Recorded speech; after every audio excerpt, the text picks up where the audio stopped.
Saudações, eu sou Renato Veloso e nesta aula vamos conversar sobre a ação cautelar fiscal.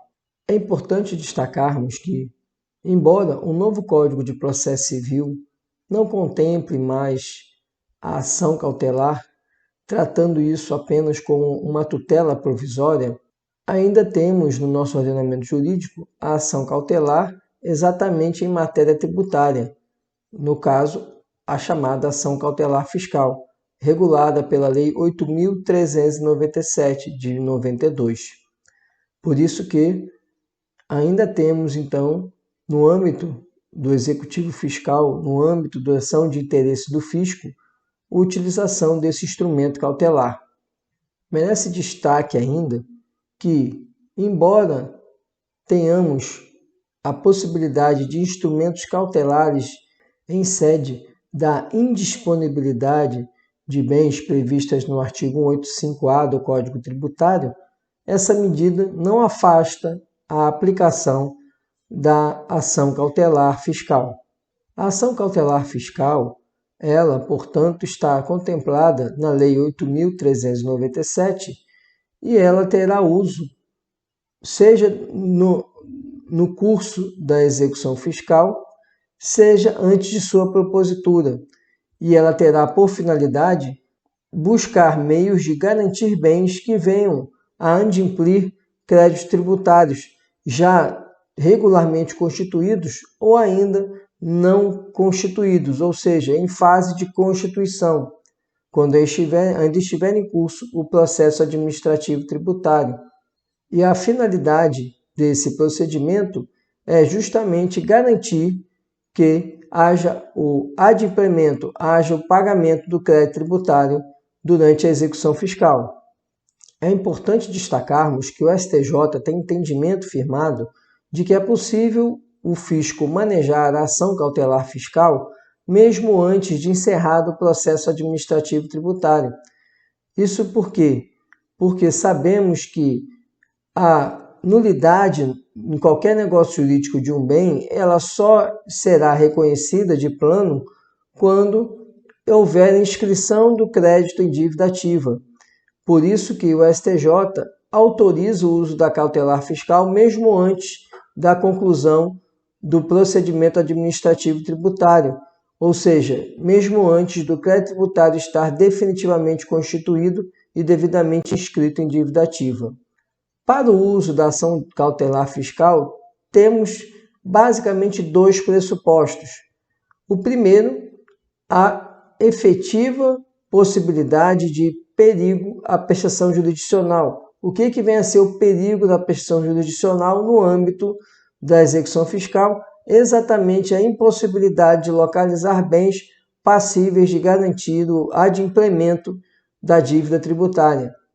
E o segundo, a possibilidade de existir a satisfação desse pleito cautelar em favor de quem postula, ou seja, basicamente de que aquele ente público ele tenha legitimidade ativa para cobrar aquele crédito tributário. Esses são os pressupostos da ação cautelar fiscal.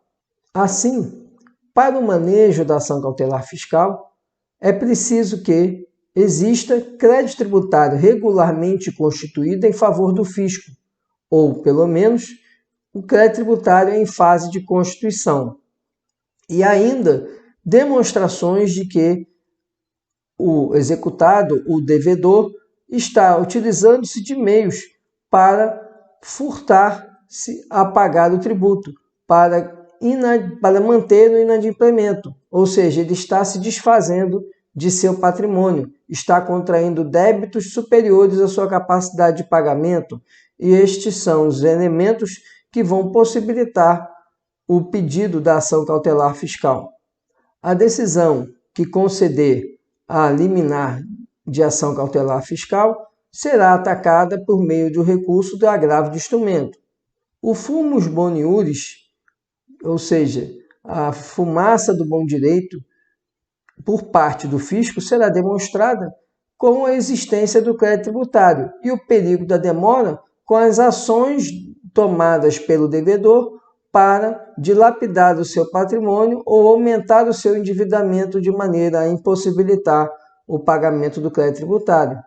É interessante notar que a Lei 8.397 traz também a possibilidade do uso da cautelar fiscal quando ainda não constituído definitivamente o crédito tributário. Entretanto, nesse caso, ele impõe um prazo de 60 dias após o julgamento definitivo daquele processo administrativo tributário como data limite para a inscrição do débito em dívida ativa.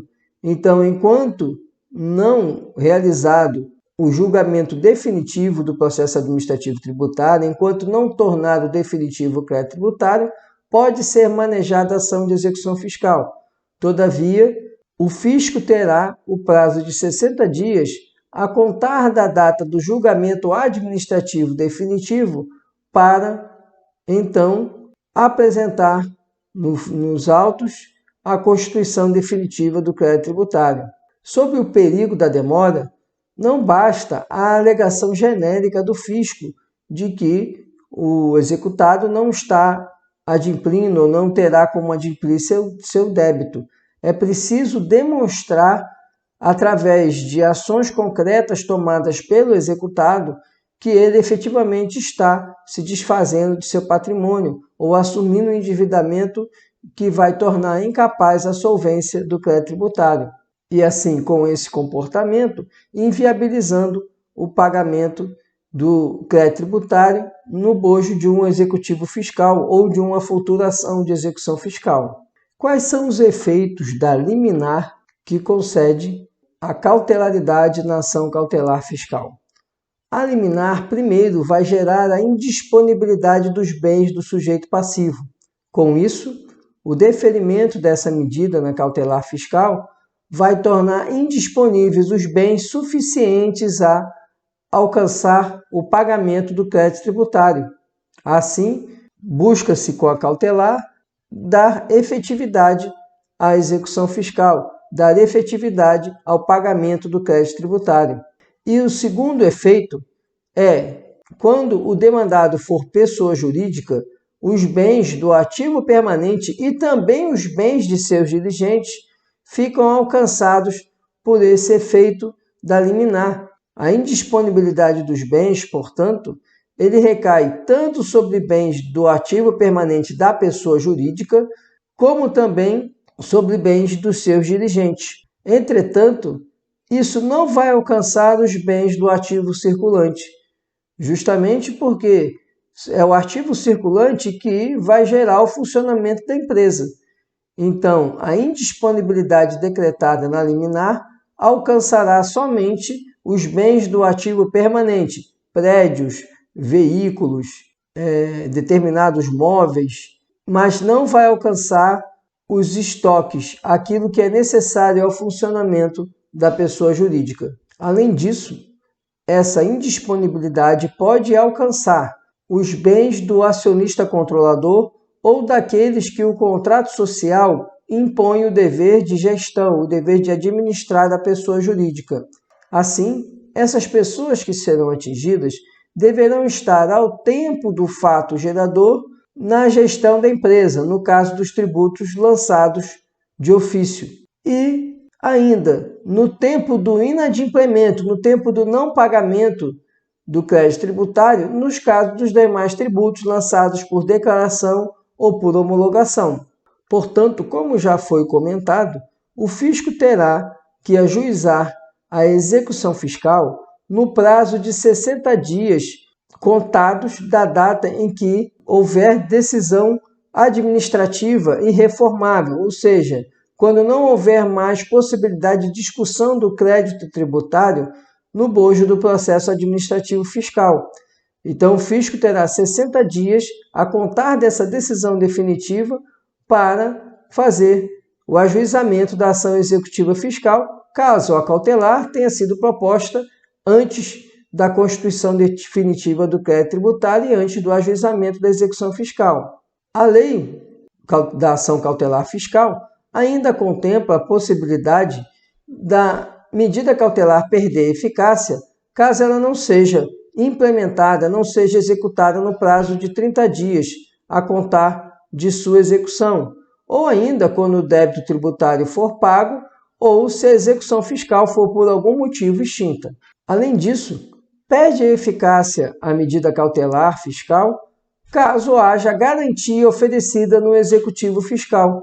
Oferecida a garantia àquele crédito tributário, perde também a cautelaridade, a necessidade da ação cautelar, justamente porque o objetivo é garantir o adimplemento.